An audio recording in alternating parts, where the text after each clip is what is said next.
नमस्कार,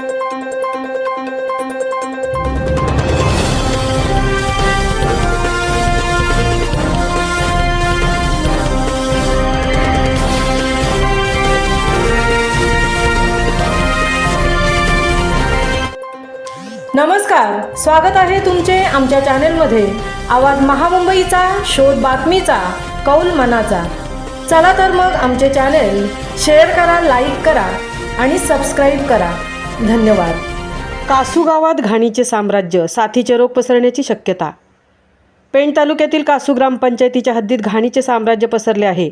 अनेक ठिकाणी जागोजागी कचऱ्याचे ढीग साचले असून त्यामधून मोठ्या प्रमाणात दुर्गंधी येत आहे.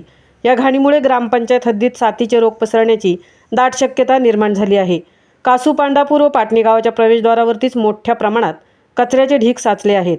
तसेच कासू रेल्वे स्टेशन परिसरात सुद्धा मोठ्या प्रमाणात कचरा पसरला आहे. कासू गावातील तळ्याभोवती सुद्धा कचऱ्याचे ढीग लागले आहेत. या कचऱ्यामुळे गावात भटक्या कुत्र्यांची व उंदीर घुशींची संख्या मोठ्या प्रमाणात वाढली आहे. त्यामुळे रोगराईची भीती अधिकच आहे. कासू गावात असलेल्या शारदा विद्यामंदिर या हायस्कूलमध्ये येणारे शेकडो विद्यार्थ्यांना भटक्या कुत्र्यांचा व घाणीचा सामना करावा लागतो. या विद्यार्थ्यांचे आरोग्य धोक्यात आले आहे. लेप्टोस्पायरोसिस, डेंग्यू, मलेरिया व इतर साथीचे रोग पसरण्याची शक्यता निर्माण झाली आहे. एकूणच काय तर ग्रामस्थांचे आरोग्य धोक्यात आले आहे. या संदर्भात बोलताना सामाजिक कार्यकर्ते मोहन वेखंडे म्हणाले की सार्वजनिक स्वच्छता व आरोग्याची संपूर्ण जबाबदारी ग्रामपंचायतीची असते, परंतु सध्या ग्रामपंचायतीवर प्रशासकाची नियुक्ती आहे. अनेक वेळा आपण इतर ग्रामस्थांनी या संदर्भात प्रशासकांना भेटण्याचा प्रयत्नसुद्धा केला, परंतु प्रशासक ग्रामपंचायतीमध्ये येतच नसल्याचे निदर्शनास आले. कासू ग्रामपंचायतीकडे कचरा टाकण्याकरता हक्काचे डम्पिंग ग्राउंडसुद्धा नाही, तसेच घंटागाडीसुद्धा नाही. प्रशासनाने तातडीने गावातील कचरा उचलण्याकरता योग्य ती कारवाई करावी. गावामध्ये मोकाट कुत्र्यांचा बंदोबस्त करावा. गावात ओला व सुका कचऱ्याची विल्हेवाट लावण्याची यंत्रणा उभी करण्यात यावी. गावात नियमितपणे नालेसफाई करण्यात यावी अशी मागणी त्यांनी पत्रकारांशी बोलताना सांगितले. यावेळी निवृत्त शिक्षक पांडुरंग काशीनाथ तांडेल म्हणाले की नाशवंत खाद्यपदार्थ, सडलेले फळे, इतर कचरा व प्लास्टिक पिशव्यांमुळे सामाजिक आरोग्य धोक्यात आले आहे. कासू ग्रामस्थ मंडळाचे खातेदार जयराम कृष्णा तांडेल यांनी गटविकास अधिकारी यांना तातडीने या प्रकरणात लक्ष घालून स्वच्छता करण्याची मागणी केली.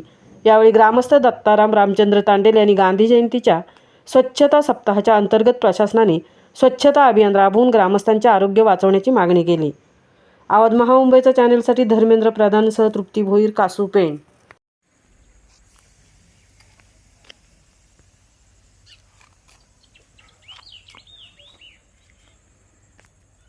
मी पांडुरंग काशीनाथ तांडेल. आमच्या कासू परिसरात कासू ग्रामपंचायतीच्या हद्दीमध्ये सगळीकडे घाणीचं साम्राज्य आहे. रेल्वे स्टेशनकडे, रस्त्यावर, गावामध्ये जिकडे तिकडे घाण टाकलेली आहे आणि या घाणीमुळे गावामध्ये रोगराईचा संभव आहे. आज जिकडे तिकडे साथीचे रोग आहेत, त्या साथीच्या रोगाप्रमाणे आमच्याही गावामध्ये साथीचे रोग, लेप्टोस्री, मलेरिया, हिवताप वगैरे हे रोग येण्याचा संभव आहे. तरी ही घाण बाहेर नेण्यासाठी आज कासू ग्रामपंचायती ही प्रशासकीय आहे आणि प्रशासकीय असल्यामुळे सध्या काही घाण इथून ग्रामपंचायतचं कर्तव्य आहे, पण ग्रामपंचायत सध्या काही उचलणार नाही. म्हणून शासनाकडून किंवा इतर कोणत्याही लोकांकडून आम्हाला सहकार्य मिळून ही घाण गावाच्या बाहेर न्यावा, नाहीतर गावामध्ये साथीचे रोग पसरतील आणि नको ते आजार निर्माण होतील. तेव्हा शासनाने याकडे लक्ष द्यावं.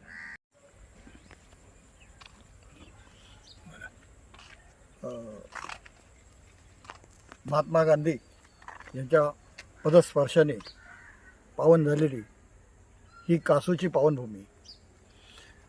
घाणीचं साम्राज्य पसरल्यामुळे अत्यंत दुर्लक्ष झालेली भूमी. स्वच्छ भारत, स्वच्छ गाव, सुंदर भारत या सगळ्या स्वप्नांना धुळीला मिळवणारी ही आज वस्तुस्थिती इथे निर्माण झालेली आहे. कासू ग्रामपंचायतची हद्द जिथे सुरू होते, करंजा टेप, बुर्डी, सालिंदे, कासू, पाटणी, पांडापूर, प्रत्येक गावाच्या एंट्रीला सुरुवातीलाच घाणीचं साम्राज्य आपण पाहिलेलं आहातच.